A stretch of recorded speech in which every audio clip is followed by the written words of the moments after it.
Holmes, are you there? Are you sleeping? I'm thinking, Watson. Are you ever going to quit these four walls? If you continue to shut yourself away like this, I will have to abandon the story of your adventures and write an essay on the fascinating colour of this closed door. Very good, Watson. Stop ignoring me! Didn't you say that we need to assess the case of this madman? I, too, can be driven mad, Holmes. I'll order Mrs. Hudson to stop bringing you food. I'll get some straw and a can of lamp oil and smoke you out like a common fox. And if you still don't come out, I'll... As you wish, Watson. Oh, Holmes, I despair of you.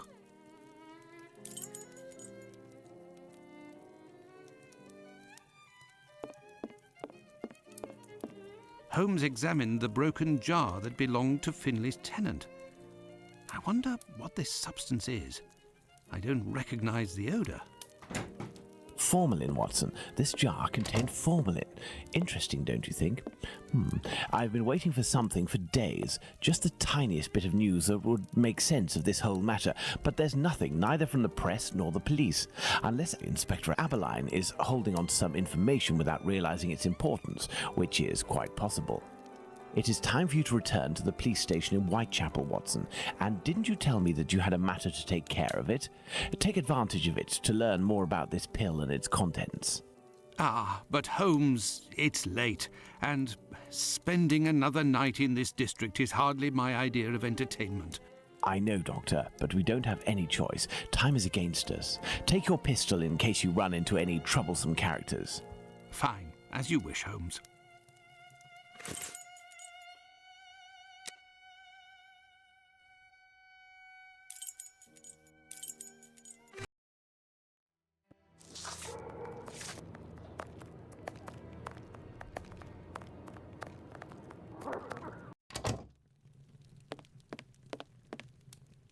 Good evening, Mr. Solomonovich. Good evening, Doctor. What a pleasure to see you again. Have you finished converting the harnesses? Yes, just now. I got a little behind because of all the commotion. Commotion? Don't you start. 3 days ago, the very afternoon that you passed by, there was a chase throughout the neighborhood. Hundreds of people were chasing one man, claiming he was responsible for the murders these last few days. Schmonz! It was awful. I hope those maniacs didn't catch him. Better the police should. Tell me, did John Pizer turn himself in to the police? Things unfolded as they should. Look in the newspaper, the Daily News from today. Farewell, Isaac. Goodbye, Doctor.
Good evening, Dr. Gibbons. Dr. Watson, Did you keep the cane we spoke of last time?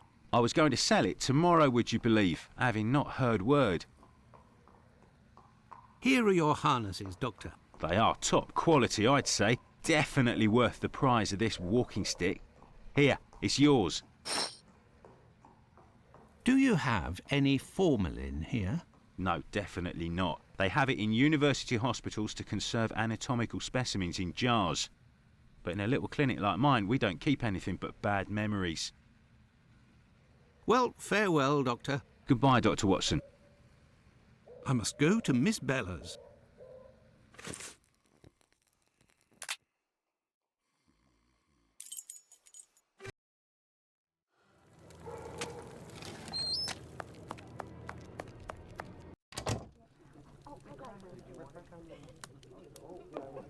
Can I get a refill, please?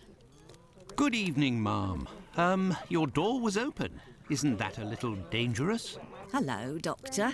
Don't worry, if the looks of anyone who enters doesn't please me, me and my pistol know how to convince them to leave.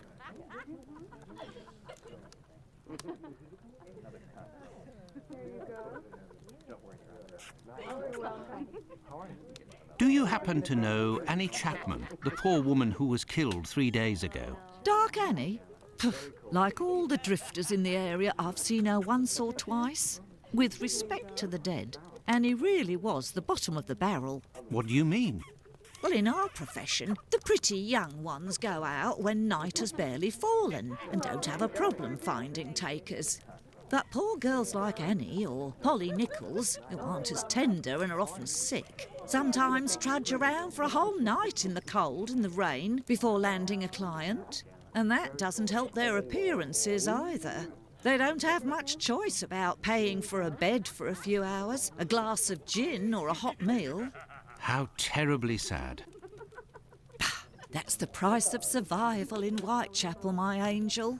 One of my girls knew Annie for some time. They bought some jewellery on the black market, I think. Jewellery? How could Annie Chapman have possibly afforded jewellery? Luxuries for a woman are always relative to her condition, Doctor. As a matter of fact, it was real cheap junk. Annie got 3 assorted brass rings, I think. It's been said I have a memory for jewellery. How is Lucy keeping? She's doing well, Doctor. But believe me, it won't last. Rare are the girls who can build a future in our profession.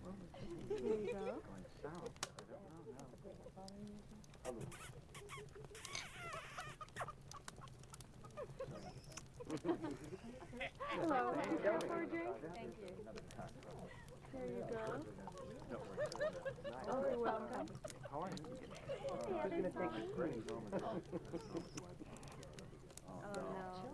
Very well, I shall let you get back to work, ma'am. See you soon, my love. There you go.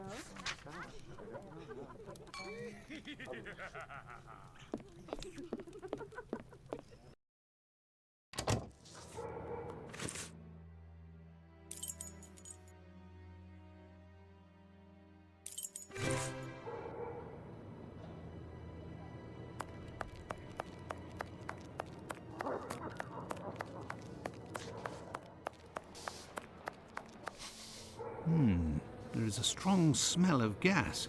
It seems to be coming from the abandoned building.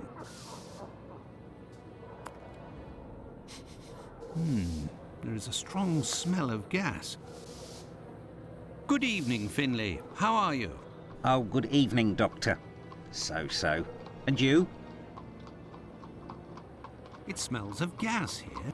You might say, Doctor, without wanting to speak ill of the force, I have to wonder if the police are up to something. What do you mean? Well, I was outside yesterday evening when the light went out at my place, and a gas smell came from the abandoned building across from my place. And a minute later, the police arrived and was snooping all around like it was them who hit the gas before arriving.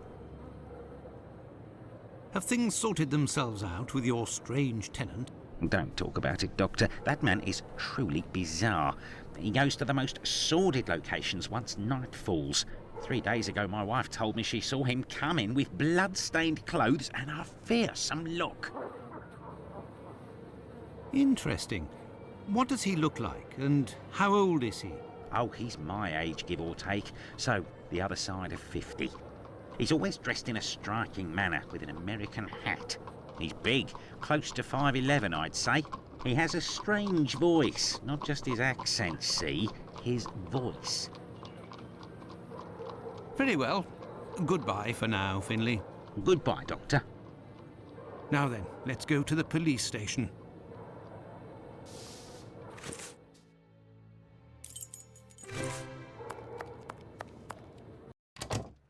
Good evening. I hope I'm not disturbing you. Not at all, Doctor. This man, Mr. Richardson, is a witness to the horrid affair at 29 Hanbury Street, the murder of Annie Chapman. We are discussing the relevance of his testimony. You're probably not in a position to discuss it with me, but I would like to know more about what you call the relevance of this young man's testimony. Oh, there's no secrecy. It's simply that the testimony given by Mr. Richardson doesn't match the time of death given by the coroner, Dr. Phillips. What was the time of death, according to him? Before 4:30 in the morning. My conclusions were the same. Were there any other conflicting testimonies? Well, 2 other witnesses summoned at the preliminary inquest gave testimony, but in these cases too, the times don't match. Do you remember what it was they said? I didn't question them myself. A colleague of mine took down their statements on paper, but on deciding they were of little use, he tore them up and threw them in the bin. There's no point in being bogged down with useless paperwork.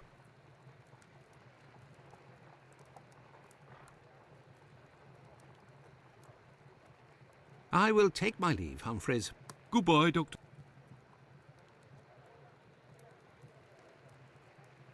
May I introduce myself? I'm Dr. Watson. I am... You wouldn't be the chap what writes the detective stories in that there paper? Well, yes, indeed, my stories have been published in the Strand. Go blimey, when I tell me old mum. It would seem your testimony is the subject of some debate. Could you tell me what it was about? They'll be telling I'm a bit befuddled about the times that I told them. But it can't be so. I knows what I sees and what I don't sees that morning. What did you see, or what didn't you see? And at what time, would you say? I'll tell you this for nothing. It's me old mum who lives at the house where the body was found out back in the garden. She has her shop at the bottom to the right of the stairs. Her door was broken down not too far back because it's a real zoo it is. Right, the morning it happened, I head that way to see if me old mum has finally had the place broken into. It was 4:45 when I got there. That I'll swear on me dear old mum's life. I had a look round to see if the cellar had been taken. No. I had a little sit down on the stairs by the courtyard, because me shoes were causing me no end of pain, and I had a cut and all. I didn't seize a single thing below the steps, Doctor, not one single thing. If there was some bird all covered in blood, tain't no how I could have missed that, even if it were night time. Right. 5 minutes after getting to number 29, I had to clip off. And now they tells me that either I can't tell time no more, or I was fixing me loafer next to a stiff that was still steaming. All right then. Evening, gents.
I have no reason to go that way.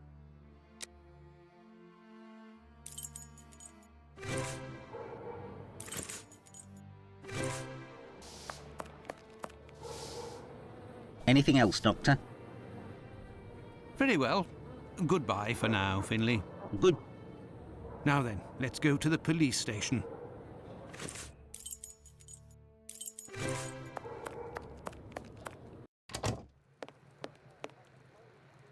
Yes, Doctor? So, how far along are the investigations into these two recent murders? Everyone around here believes both crimes were committed by the same man. But as for the Hanbury Street and Bucks Row crimes, nobody has heard or seen a thing. By the way, have you heard of a Dr. Tumblety? No. Is it important? Yes. Well, no, maybe. Actually, I don't know. I have heard about this man, his frequent nocturnal outings and bizarre behaviour. What does this chap look like, Doctor? And where can we find him? The last I heard was that he was staying at Finley's place, the man who was looking for me a few days ago. It would greatly assist us if you could ask Finley what your strange associate looks like. We could then see if the description matches any witness accounts. Tumblety is a man around 5'11", about 55 years old, extravagantly dressed and with a rather distinctive voice. He boards at Finley's. You should know where that is, as the police were there only yesterday. Their arrival coincided with a strange gas leak. Ah, yes, I know where you mean. Indeed, there was an odd affair with the gas. It was rather unsettling. We were searching for a well-known scoundrel who was ratted out by Squibby, the chap we followed and saved from the pack a few days ago. This thug, No Pity Bluto, must have been in the abandoned building in question. But there was no sign of him when we arrived. Furthermore, an inspector said that, given the smell, the thingamabob that supplies gas to the building was probably damaged. So we took no risks and were called away somewhere else. I will take my leave, Humphreys. Goodbye, Doctor.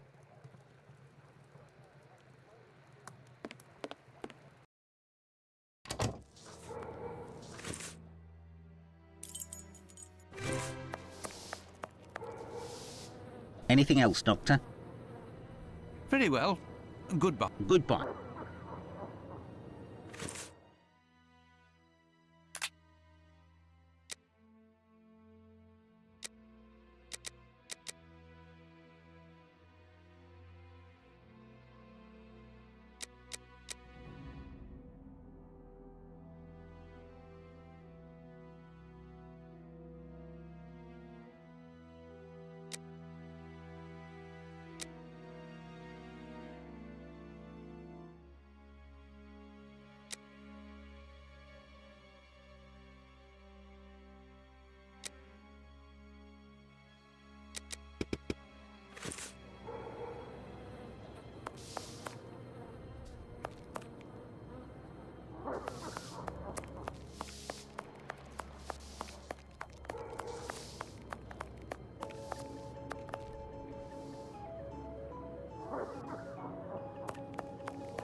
I have nothing to ask.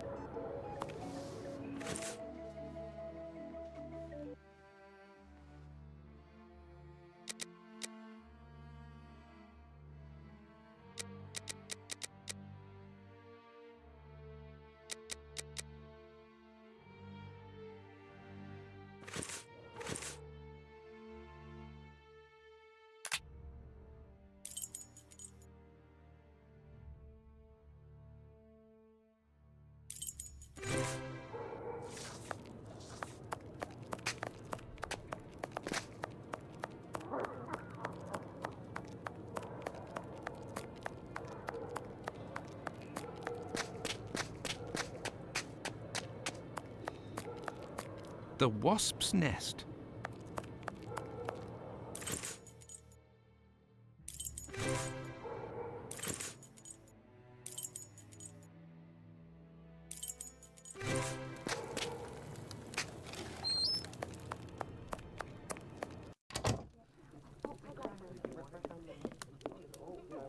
You're still there, Doctor?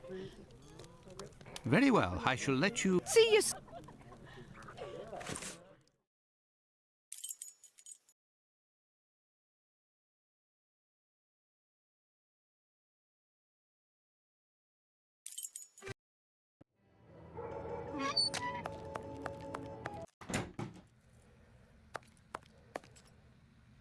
Yes, Doctor?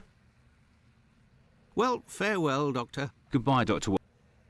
I must go to Miss Bella's.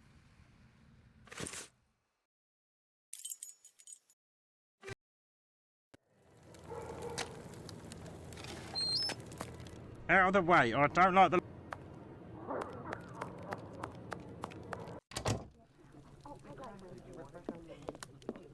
Best not to stray off in... Best not to stray off in that direction. Best not to stray off.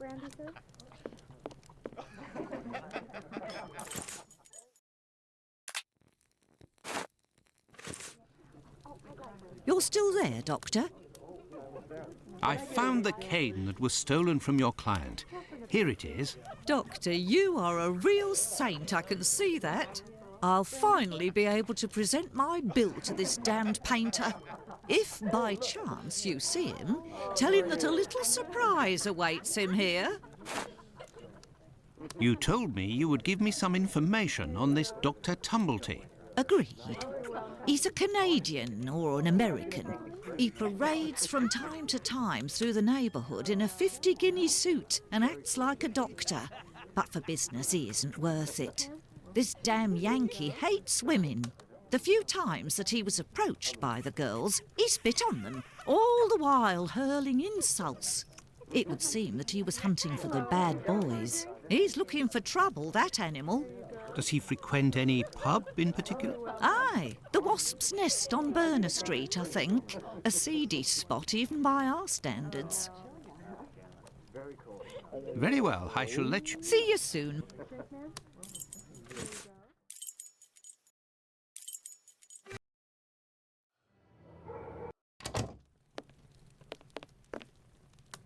Good evening, sir. It'll be the coup of my career, Governor said. Ha! You'll make loads of doss of the paper, he said. You're a journalist? That's so. Tom Bulling at your service. The Whitechapel ferret, the wizard with the scoop. You don't appear to be in a state to write anything, my friend. You're mistaken. Whiskey passes through the blood and turns into ink. Simple. You see, mugs and inkwells are all the same. Don't you think you should settle your tab and go home? My red ink? Where's my red ink? I won't even pay half a halfpenny if they don't return my red ink. It's my blood you hear. Very well, I'll be on my way.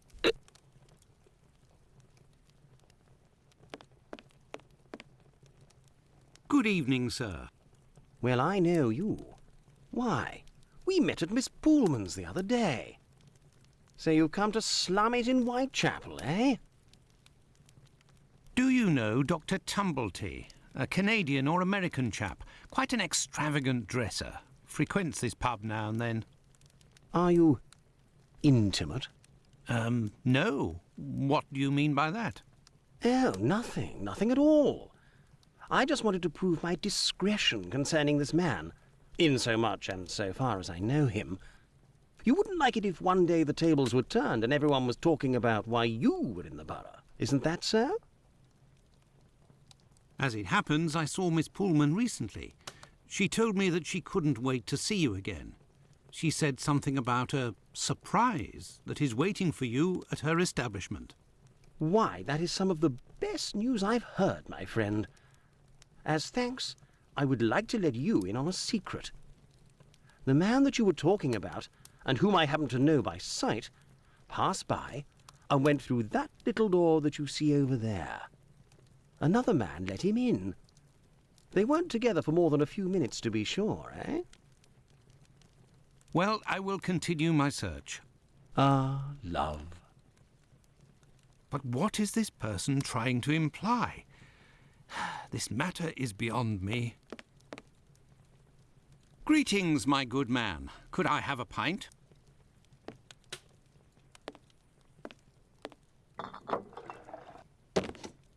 Here, Gov. I've been told that Dr. Tumblety might be found around here. Is that so? I don't do a roll call of all the drunkards here. I've got my hands full just making sure I get their money. Don't people pay when they order? Nah, look at that little scribbler there. Completely dead drunk. Tonight's tally is about as long as his arm. If he skips out, I'll be in for a guinea almost. Goodbye, my friend. Oi, that's it. Oi, what'll it be to drink, Gav?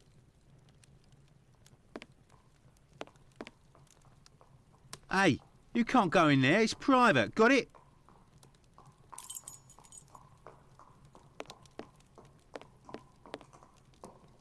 Leave me alone. I bet this miserable act, the bloke that mopes there, will do a runner and leave me with the unpaid bill. What's behind that locked door over there? Can I go in? Not likely. And let me be unless you're wanting a drink. Got it? Goodbye, my friend. Oi, that's it.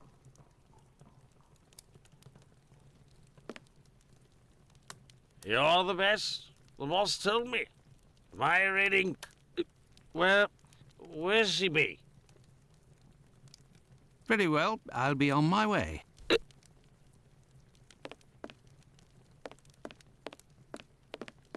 This is the sink where the barmaid puts the glasses to soak.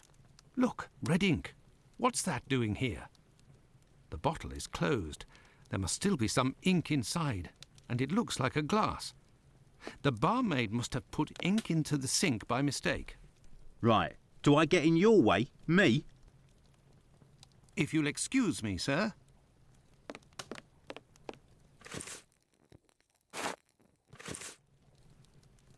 You're the best. The boss told...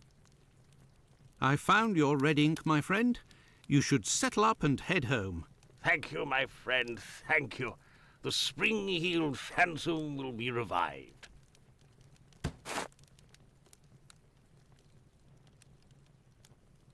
Gov? Here you go. It's on the journalist, my friend. I owe you one. The next one is on me. What'll it be? Nothing, thanks. But I may need your help. Listen, my friend. I would like you to let me in the door over there. You're a bobby? A peeler? Absolutely not, my friend. I am a doctor. Fine. I owe you this at least. There's a bloke behind that door there. No pity Bluto. Let's just say he wants to lay low for a moment. So I don't think he'll be opening the door just now. Unless... Tell him you have word from Squibby. They'll open the door. But who can say what'll happen when the door closes? Goodbye, my friend. Oi, that's it.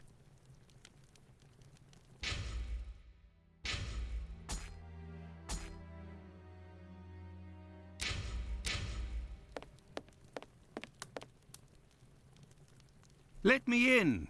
I have news from Squibby. But stay calm. And who are you? Where's Squibby? He's out. To be honest, I don't actually know this Squibby chap. I was actually wondering if you knew Dr. Tumblety, a Canadian or American fellow. He came in... Sure we know him. Excellent. Can you... You know about gas? I'm afraid not. I am a doctor. Then I ain't interested. You can be leaving now. But if I find out who snitched to the peelers, I'll find you. Got it? But I can pay you for... Keep your coins for the paupers, or one of the gas boys who ain't afraid of nothing and knows how to hold his tongue. You bring him to me. I'll meet with you.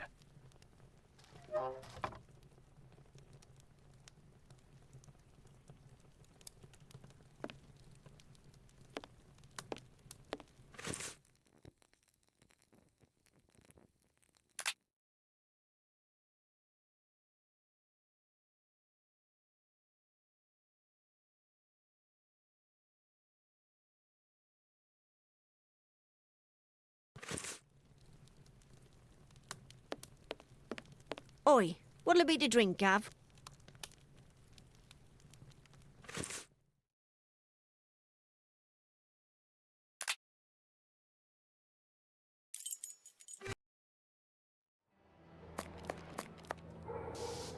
Anything else?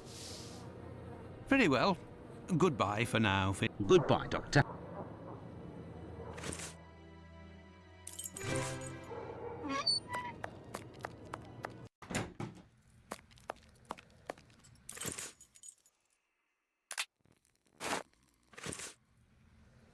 Yes, Doctor?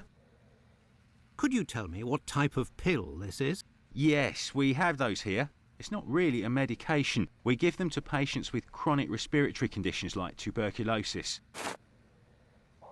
Did you have a patient by the name of Annie Chapman, the woman killed 3 days ago? Indeed. She came in the morning of her death. Poor woman. Did you give her these pills? Yes, now that I think of it. She actually came in twice. The first time I gave her an almost empty container without making her pay. She came back during the day and said she dropped the container and stepped on the pills. She wanted to know if I could give her more again without paying. I refused. After she left, a patient who was there told me that he lives at the same place and confided that she had been lying. He saw the pills fall in the tenement's communal kitchen, but the woman immediately wrapped them up in a piece of paper. Where did this paper come from? According to this man, she'd found it near the chimney in the kitchen. Anyone could have thrown that paper there. That envelope can't have anything to do with the murder. Pardon, Doctor? Nothing. I was just talking to myself. Well, farewell, Doctor. Goodbye, Dr. Watson.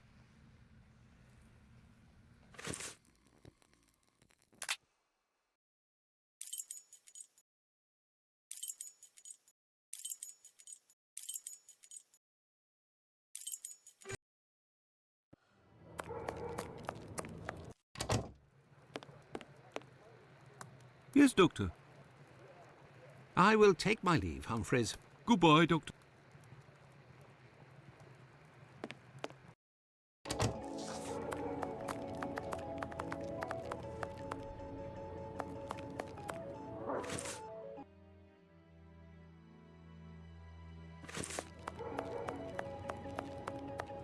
I have no reason to go that way.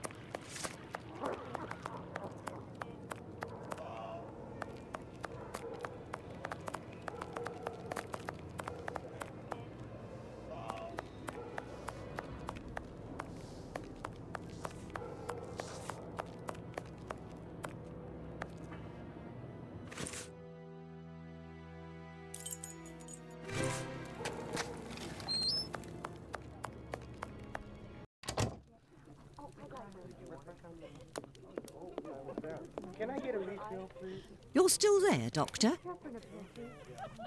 Very well. I shall let you... See you soon. Brandy, sir?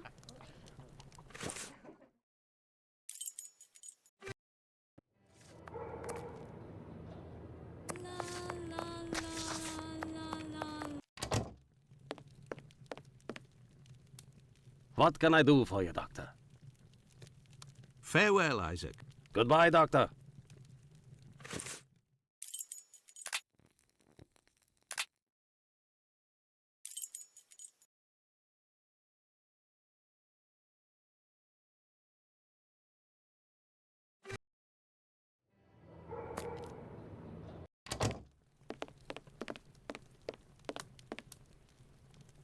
Oi, what'll it be to drink, Gav? Gav? Listen, my friend. I would like... You're a bob. Goodbye, my friend. Oi! No, it would be better not to insist.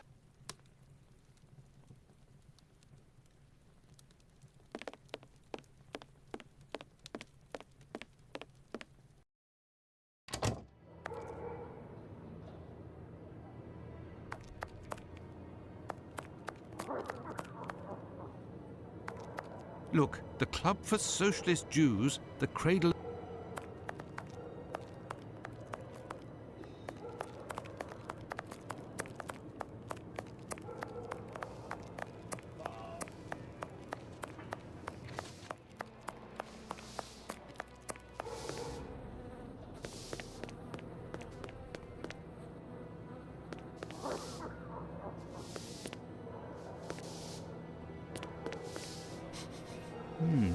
There is a strong smell of gas.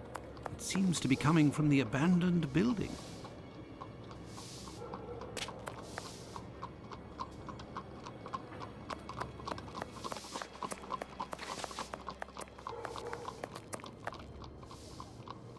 Tell me, is it...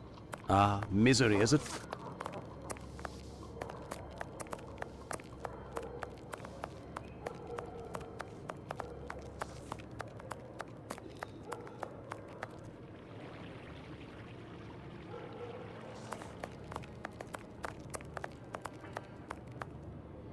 Get a try, mister. I'm the best window washer in the area.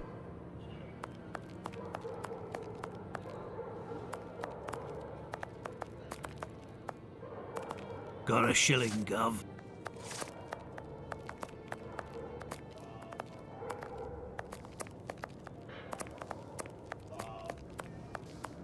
No, it would be better not to insist.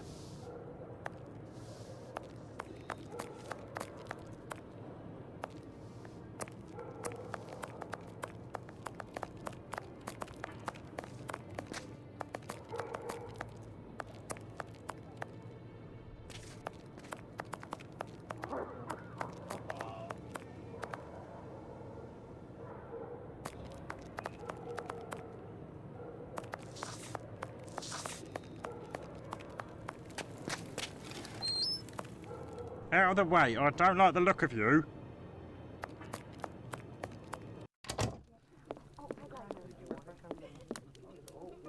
You're still there, Doctor?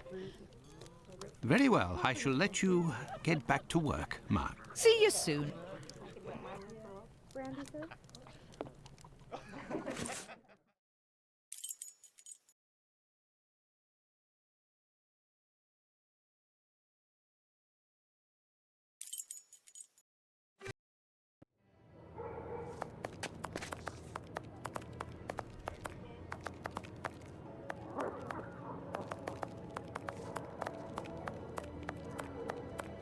I have no reason to go that way.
An old report on arrests that took place a few years earlier.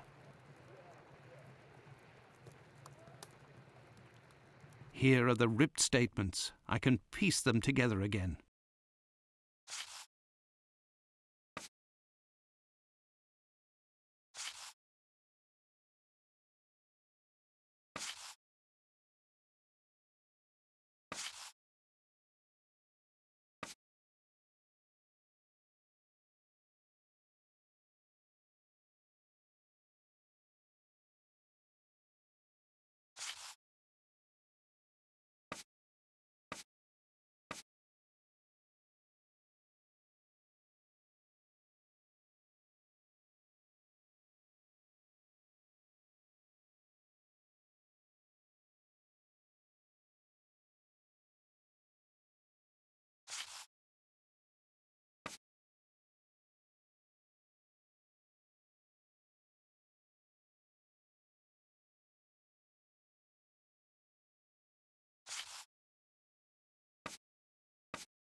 There, all done.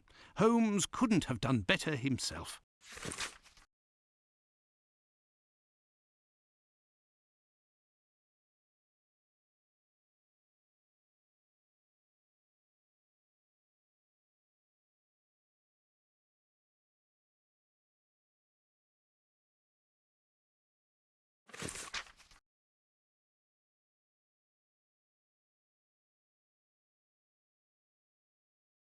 Well, it would seem that I have all the information I need for my investigation. Anyway, this fellow Bluto at the Wasp's Nest is rather shady and doesn't look like he'll want to cooperate. I'd be better off returning to Baker Street. Holmes will certainly know what to do. And besides, I am worn out.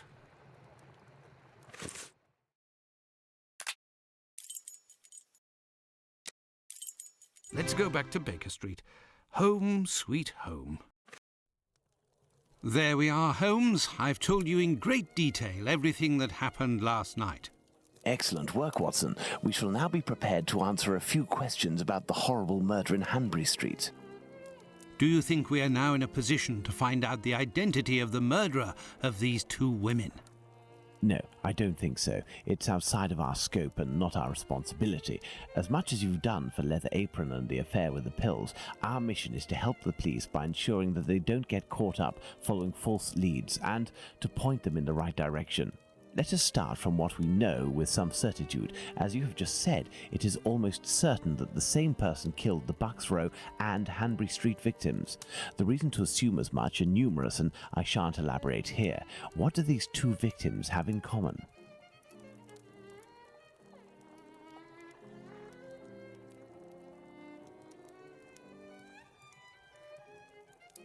It's true these two women were in the same profession, but... Indeed, Watson. These two women were both prostitutes. That is of vital importance, Watson. My memory from your examination of the scene is rather hazy. Didn't you say something about the killer's frame of mind? I was talking about the victim's possessions that were placed on the ground and the rings missing from Annie Chapman's fingers. This killer is a cunning predator, comes from a rather humble background and shows steely self-control in carrying out the murders. Something is puzzling me, Holmes. Richardson's testimony contradicts the time of death given by Dr. Phillips, which also matches my own, 4:30 a.m. And yes, we shall confirm that, Watson, and attempt to determine the precise time of death. In order to do that, we will need to place everyone involved on a timeline. Only after that will we be able to place the knife symbolizing our killer. Let's look at our timeline, Watson.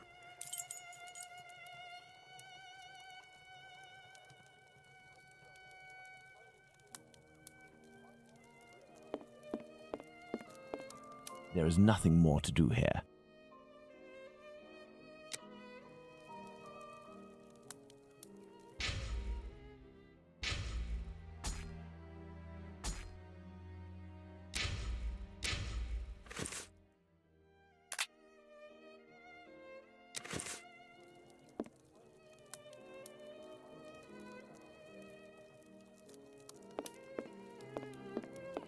What are we doing, Holmes? Let's look at our timeline, Watson.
We left the station at 6 o'clock and it took us 20 minutes to arrive at Hanbury Street.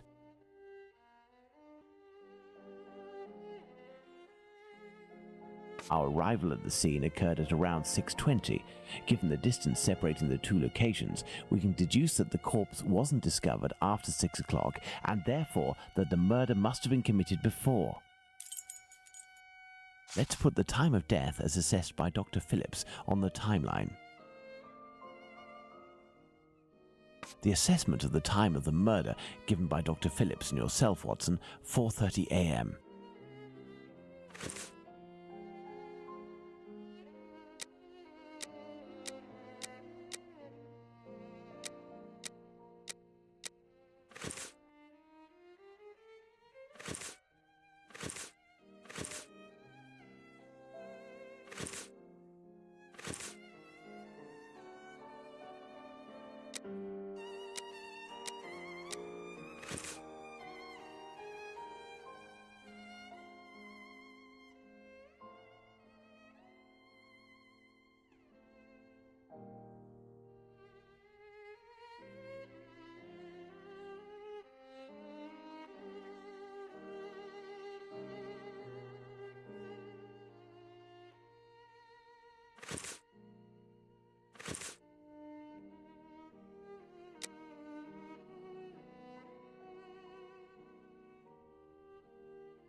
Now, let's put the Richardsons' arrival and departure times on the timeline.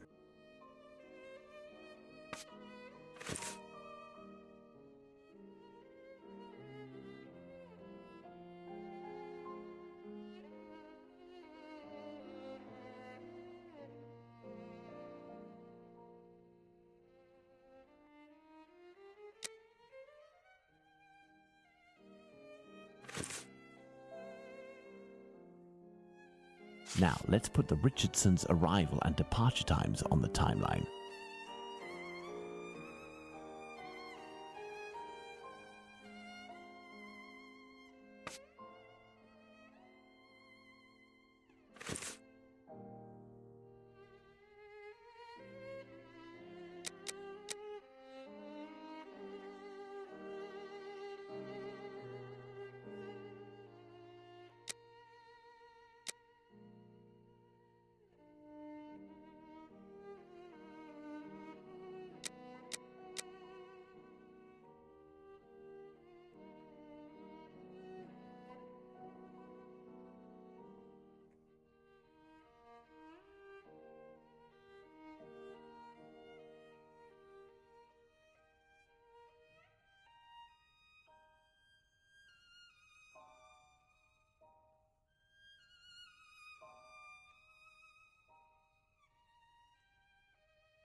Despite the great respect I have for Dr. Phillips and the value I place on our friendship, my deepest conviction is that both of you are mistaken, and that Richardson is in the right, and that these two testimonies put down in writing have real worth.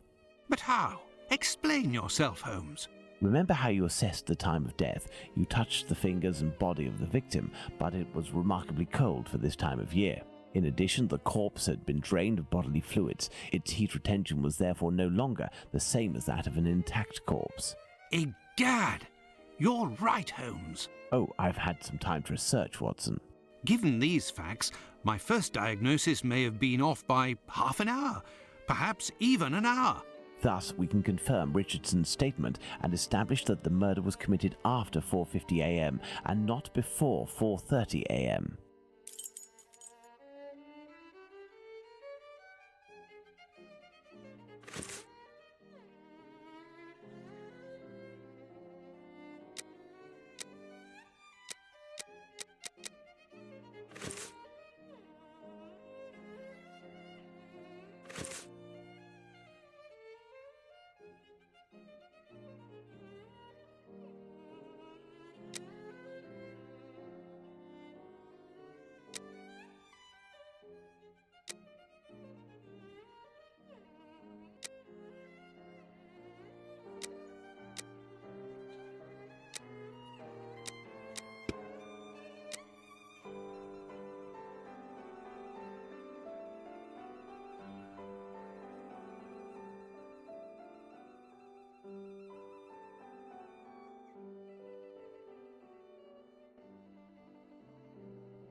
Our next witness is Albert Kadosh.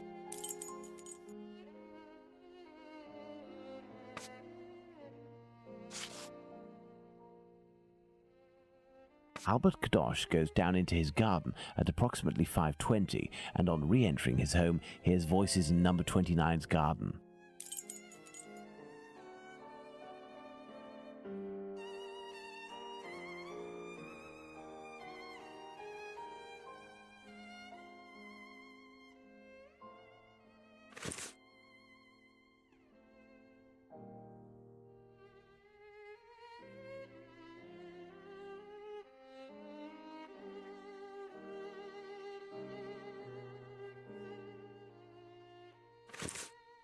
Let's place this symbol that represents Kadosh on the timeline. Kadosh leaves the garden, enters his house, then leaves for work, seeing the clock on the Spitalfields church showing 5:32. Let's place this symbol that represents Kadosh on the timeline.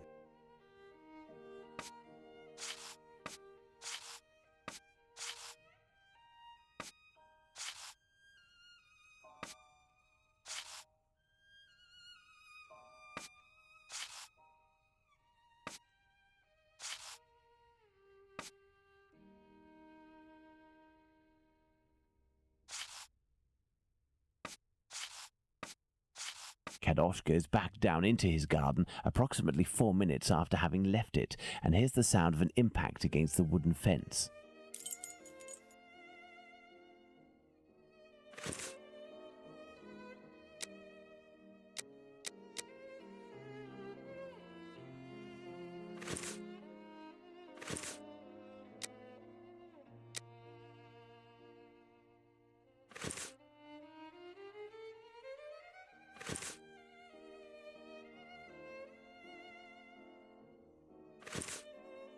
Now, for the most important part, the testimony of Miss Long. She claims to have seen a woman speaking to a man near 29 Hanbury Street sometime around...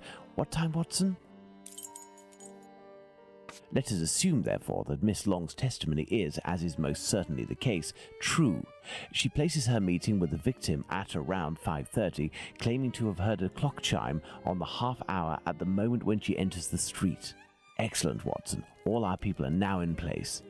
Yes, but Holmes, Miss Long claims to have seen the victim at around 5:30. But according to Kadosh, someone, most certainly the victim and her murderer, was already in the garden at 5:30. Excellent observation, Watson. It must be noted, however, that these two witnesses, Long and Kadosh, saw the time shown on the clocks in the area, which are often inaccurate and went by their empirical and, in this case, erroneous estimate of how much time had passed. Thus, neither of these two times can be considered reliable. Do you mean to say that these two testimonies might match? Indeed. Let's put Miss Long's meeting with the victim at 2 minutes before 5:30. Let's add Miss Long's meeting with the victim at 2 minutes before 5:30 a.m.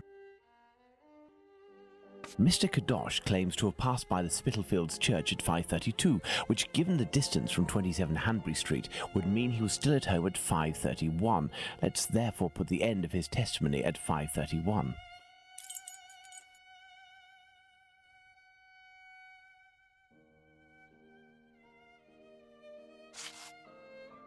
Miss Long heard the man say to the victim, "Will you?" to which the victim responded, "Yes," which would suggest that an agreement was reached and that the transaction was imminent. They then proceeded to enter the garden, which puts the voices heard by Kadosh at 5:29.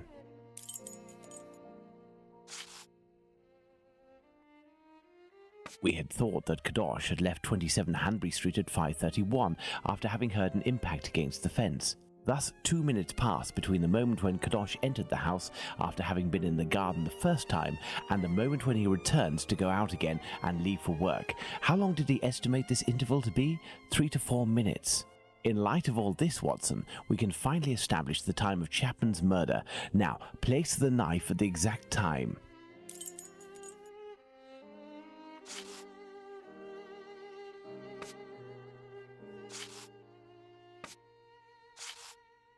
Now then, taking into account that the local clock isn't exact and that a young man was off by a minute or two in his estimations of his comings and goings, we can confirm Miss Long's testimony and place the time of the crime at approximately 5:30. But in that case, Holmes, the man that Miss Long saw is none other than... That's right, Watson. It was the Whitechapel killer. To think that Miss Long and Kadosh were only a few feet away from him. Indeed, Watson. Had Miss Long passed just a little closer to the victim and her assassin, or had the young Kadosh popped his head over the fence out of curiosity, the killer would most certainly already be behind bars. That's some stroke of luck he had there. I couldn't agree more, Watson. But his luck didn't end there, given the mutilations inflicted upon this poor woman. What must be considered above all is the killer's obvious wish to remove one and only one specific organ. His surgery pinpointed the exact spot, avoiding superfluous incisions. This suggests the man possesses at least a minimal anatomical knowledge. Are you suggesting a doctor or a butcher?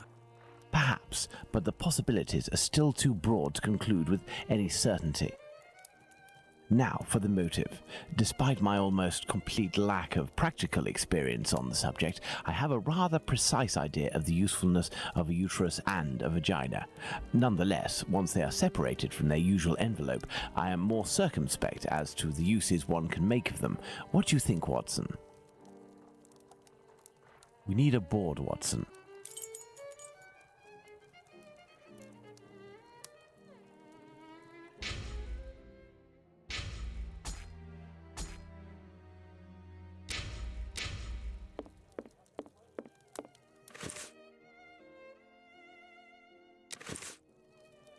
There is nothing more to do here.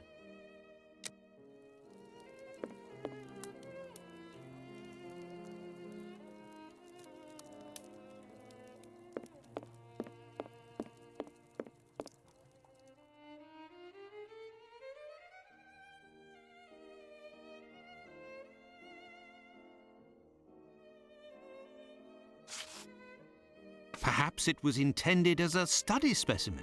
I have little faith in that theory. Hardly anything was taken from the Bucks Row victim.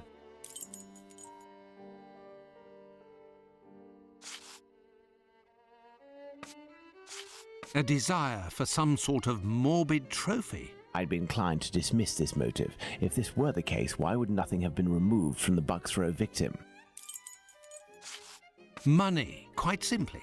Even if this motive seems incongruous, we're in no position to deny or affirm it until we know whether a market for human organs exists. Black magic? Watson, this line of investigation is far too vague. We don't have a single clue in support of such a motive. We can eliminate this hypothesis. Holmes, what if it was cannibalism? Even if the idea is unbearable, we can't ignore it as a possibility. Elementary. What emerges from these possible motives for having removed the uterus from the second victim is that they implied that the killer could have carried out the same thing on the Bucks Row victim, yet didn't. This brings us to a terrible conclusion. Our killer has evolved in the space of only a few days, and if that's the case, had he already struck before the first murder to which we attribute him? And if the killer strikes again, what atrocity awaits his next victim? We have to stop him, Holmes. We shall do our best. This recent business of jars filled with formalin and of the American doctor might be a lead. Watson, inquire among medical circles to ascertain if there is a black market for human organs. The chances are slim, but this must be pursued. Very well. What about you, Holmes? I will send word to Inspector Aberline regarding our recent conclusions. I should also like to become a gas man and pay a visit to Bluto at the Wasp's Nest. Understood, Holmes. I think one of my old university colleagues who works at the London hospital will be able to help me. I shall write him a note at once. He should be able to see me during the day. Afterwards, shall we meet here? Yes, Watson. See you later, and good luck. I must get to the London hospital, where my old university colleague works.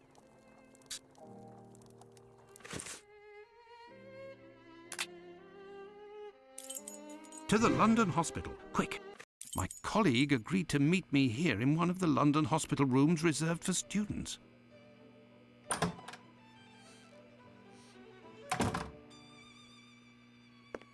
Ah, John, you're there already. Punctual as always. Tell me, you don't seem to be in good shape. Is it possible that your recent marriage is making you this morose? Ah, you know me well, Andrew. No, it's a strange and terrible affair that concerns me. Have you read my note? Yes, I admit that I was surprised.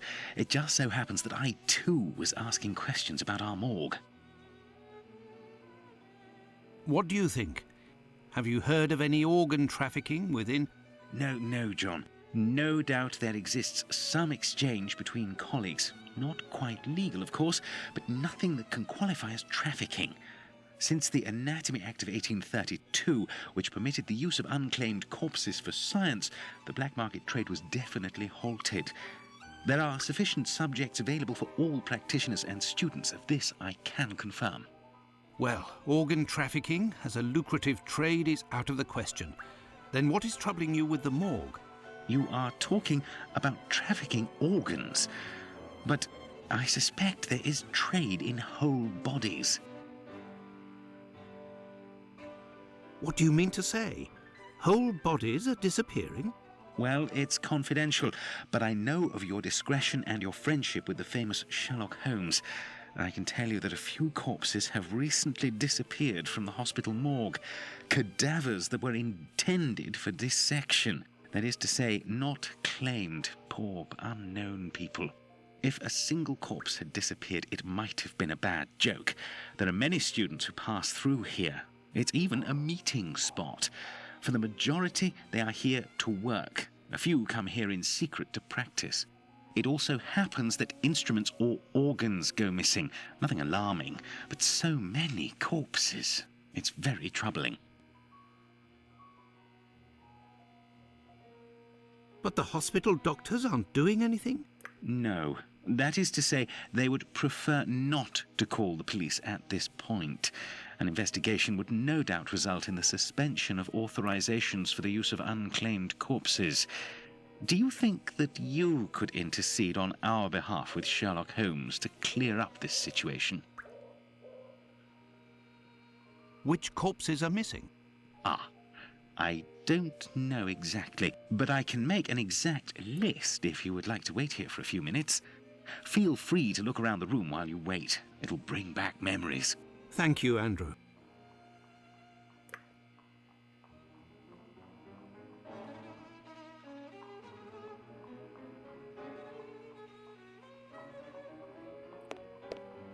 It's here that students come to carry out their experiments. This surgical instrument resembles a screwdriver. How amusing. It might come in handy. I will return it later.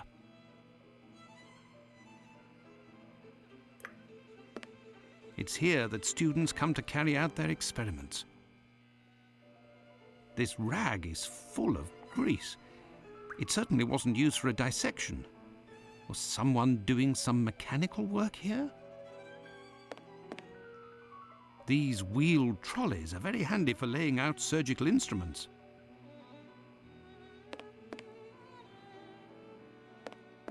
This wheel won't roll despite all of the added grease. Curious, as Holmes would say. This wheel won't roll.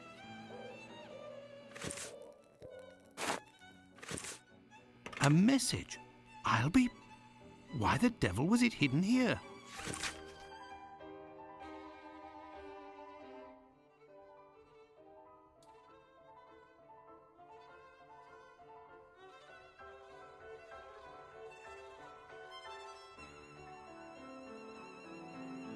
An old prescription.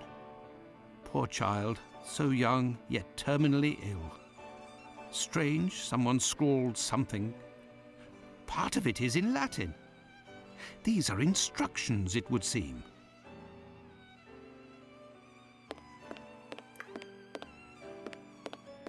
The last lesson must have been about the human heart. And for a class of beginners, I expect, as this diagram is rather rudimentary. There is a heart in this jar. Based on its colouring, it hasn't been there long. And it looks like the drawing on the board. This jar contains 2 lids with combination locks.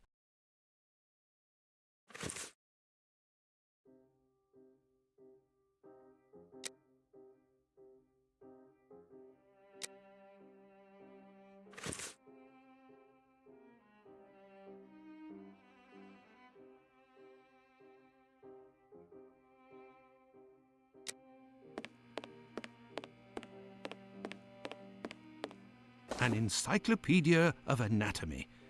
A page on the human heart is dog-eared. Let's see.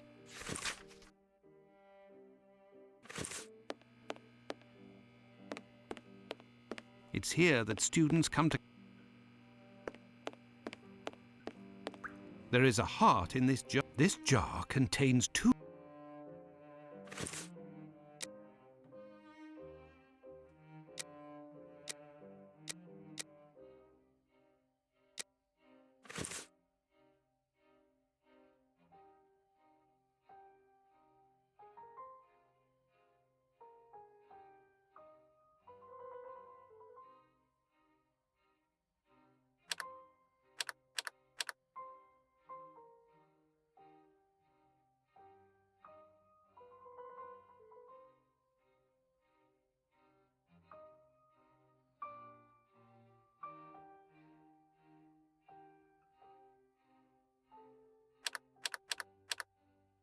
Look, there was a bit of paper stuck between the two lids.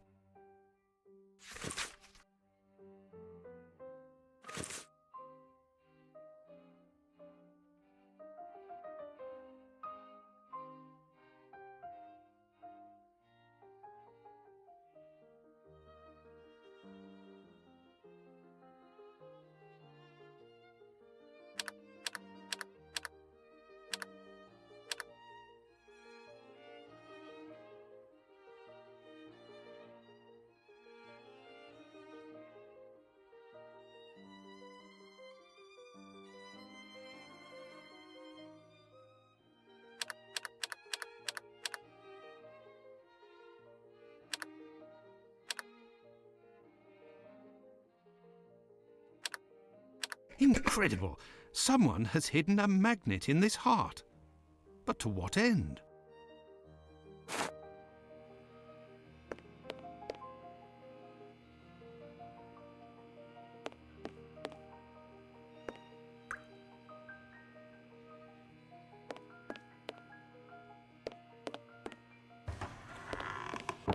Incredible! There is a magnet with a hook behind this pane of glass. I am in need of something.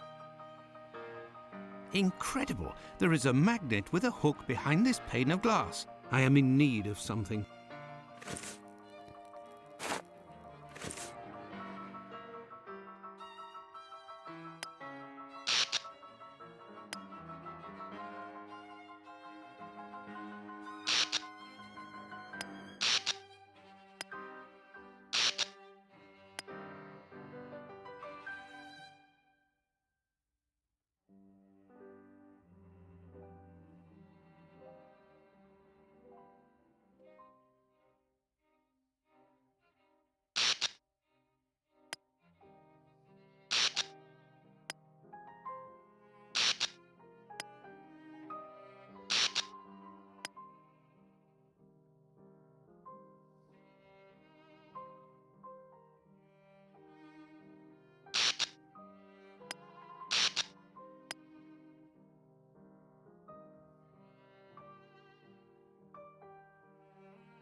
There, all done.